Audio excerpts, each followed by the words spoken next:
Dans les jours qui suivent, il sera mis en circulation un nouveau passeport biométrique de l'AES.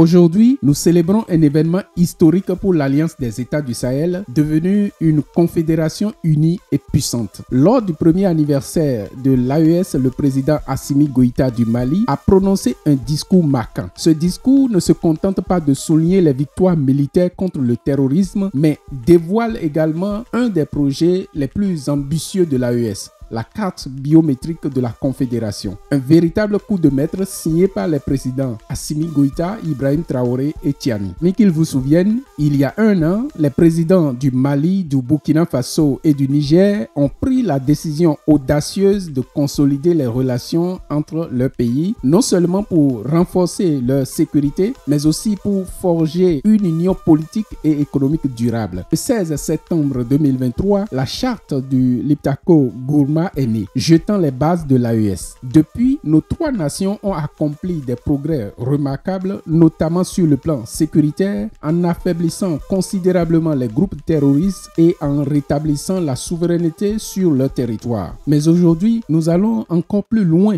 avec la Confédération des États du Sahel. Et pour vous le démontrer, je vous laisse écouter le discours du président Assimi Goïta. Après cela, nous reviendrons pour faire une analyse sur les avantages concrets de l'initiative de la carte biométrique pour l'AES. Chère population de la Confédération des États du Sahel, c'est avec un profond sentiment de responsabilité et de fraternité que je m'adresse à vous en ces jours de commémoration de la date qui a changé le cours de notre histoire commune.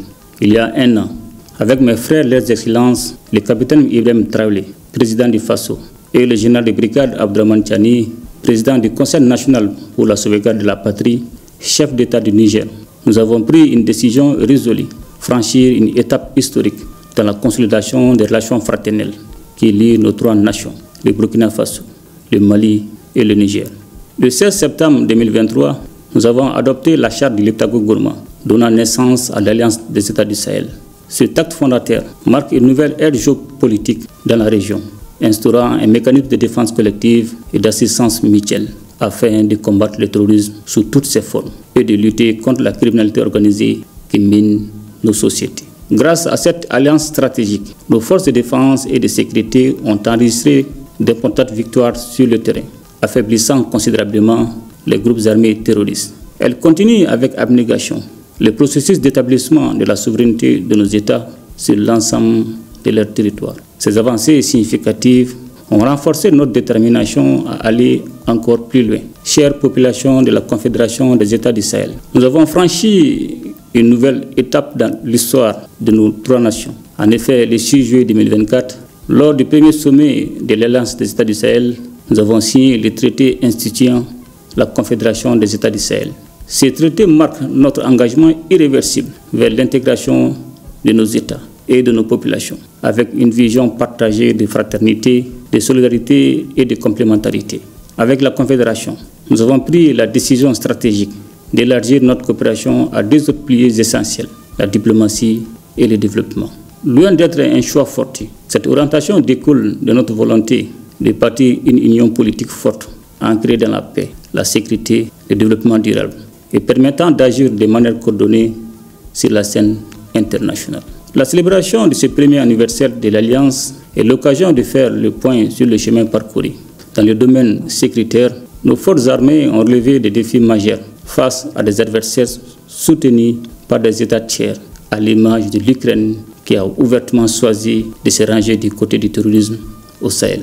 Nous continuons de lutter sans relâche contre toutes les formes de terrorisme et pour défendre l'intégrité de nos territoires et notre souveraineté. Chère population de la Confédération des États du Sahel, dans notre dynamique d'indépendance et de souveraineté recouvrée, nous restons ouverts à la coopération avec les peuples frères et amis dans un esprit de fraternité et de respect mutuel. Fidèle à notre engagement en faveur de l'intégration africaine, la Confédération demeure ouverte à tous les partenariats sous-régionaux et régionaux respectant nos principes de non-ingérence et de souveraineté. Nous prenons une AES qui n'est pas seulement une alliance d'États, mais avant tout une alliance des peuples, Nos efforts visent prioritairement à protéger nos populations et à améliorer leur bien-être à travers des actions concrètes. La feuille de route validée par le Collège des chefs d'État de la Confédération nous permettra de créer des opportunités d'échange, de stimuler les investissements et de promouvoir un développement durable dans nos pays. Le Sahel est riche de ressources naturelles et de potentialités inexploitées. Nous nous engageons à investir dans des projets structurants et intégrateurs qui favoriseront la croissance économique, la création d'emplois et l'accès aux services sociaux de base pour tous nos citoyens.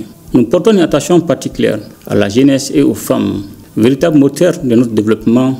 Leur dynamisme et leur créativité sont des atouts majeurs pour l'avenir de la Confédération. Je tiens également à saluer nos diasporas qui, par leur engagement et leur soutien indéfectible, constituent un levier solide pour l'AES.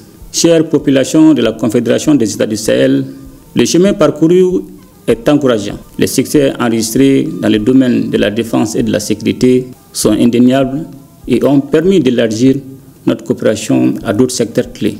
Nous travaillons désormais à renforcer notre intégration économique et sociale en favorisant la libre circulation des biens, des services et des personnes. Nos économies sont complémentaires, mais elles font face à des défis. C'est pourquoi nous avons pris l'initiative de mutualiser nos efforts dans des domaines stratégiques tels que les investissements, la fiscalité et l'exploitation des ressources naturelles. La création d'une banque d'investissement et d'un fonds de stabilisation est en cours et nous nous attellerons à mettre en place les infrastructures pour renforcer la connectivité de nos territoires à travers les moyens de transport, les réseaux de communication et les technologies de l'information. Dans les jours qui suivent, il sera mis en circulation un nouveau passeport biométrique de l'AES dans le but d'harmoniser les documents de voyage dans notre espace commun et de faciliter la mobilité de nos citoyens à travers le monde.